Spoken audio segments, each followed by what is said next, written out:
always like that smell that right after you light the lighter, you can smell the fluid. Is that weird? I've told her that it was the smell of the fluid, but every time I light a cigarette, I fart. It's like roses. I have been planning on doing a fart joke video because that was the my big plan. dad's got one. Not right now. Oh. Beans, musical fruit. The more you eat, the more you chew. Fuck it. You just probably got irritable bowel syndrome.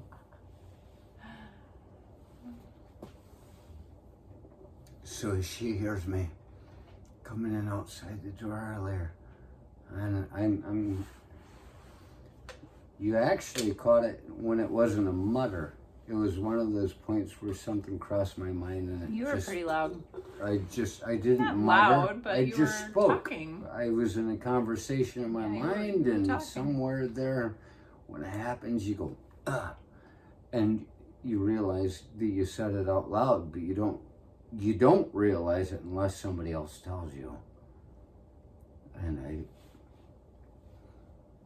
what was it that I was talking about? We might as well get to, otherwise you're going, yeah, I was looking at the moon, and I was thinking about the Chinese New Year and how that nobody could figure out why damn pyrotechnics semi blew up on I-94 outside of Kalamazoo several years ago. It was right there in January. They're like, why would there have been fireworks?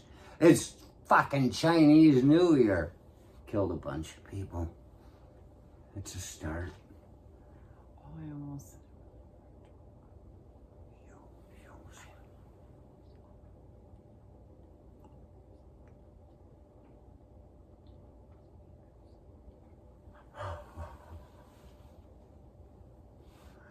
Yeah.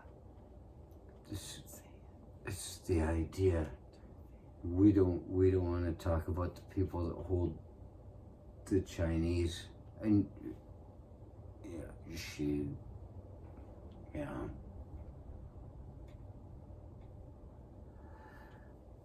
she thought I was gonna go too far, and nobody ever knows where I'm going. She had to talk to me and say, don't say something, because everybody gets nervous about me talking about the Chinese. But I've been them. I've been them. Spent a lot of time there. 18 months on 2 different journeys. I like the Chinese more than I like fucking you. Or that changes the way it sounds. I like them more than I like you. You know, when you've got somebody that's interested in who you are, they haven't already got you figured out. They talk, they listen. You go to the other side of the world, you might meet somebody that understands you, but you won't hear, because everybody's got their ideas of what they're already expecting to hear when they talk to you. And so I realized, okay, I understand the Chinese New Year, and I looked it up, and I looking at these things, and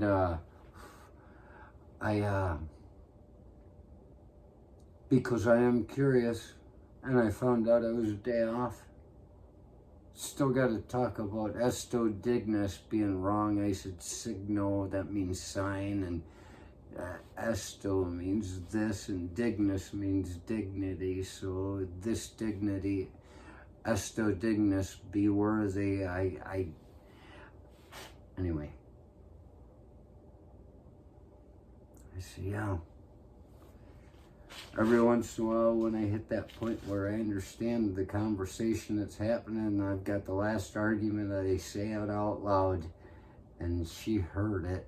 She heard me through the walls. Said, who are you talking to? I just, that was the end of the argument. And it reminded me of the time when we, as 82nd Airborne paratroopers that weren't doing anything were asked if we wanted to jump in on the Louisville airport as a display for the 82nd Airborne Division Association convention that year in Louisville. And I'd only been to Louisville once, but this time I got to jump in on the airport, and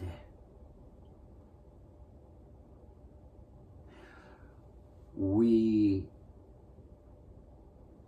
got to be part of the festivities.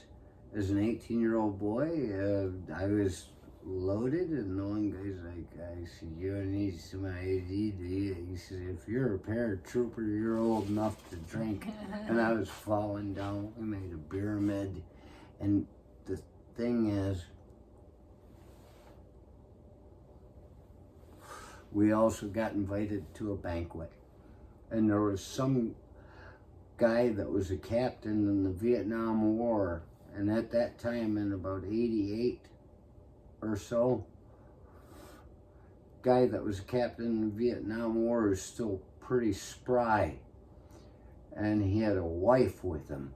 And she was just beautiful.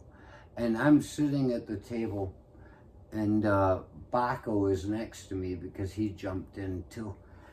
And they were talking, and I was sitting there, and I thought I was quiet. And we got out in the hallway, and I remember thinking, Captain's talking, I'm looking at his wife, I'm like, she's pretty hot for an old chick. I remember thinking that. And then we got out in the hallway afterwards because the whole table went silent. He said, what the fuck? I said, what are you talking about? That was weird, everybody. He said, you just said it. And he told me what I said. You're pretty hot for an old chick, to this captain's wife from Vietnam fucking war. One of the few men that come back and, you know, meet their wives on the airport and beat their children at home. Those kids would have never had those beatings if he'd have been killed. And I say something like that, I don't know that I'm talking out loud. It's just when a point hits, it's like, that makes perfect sense. That makes perfect sense. Love you, baby. And it was just about an overheard conversation with myself on the outskirts of the studio.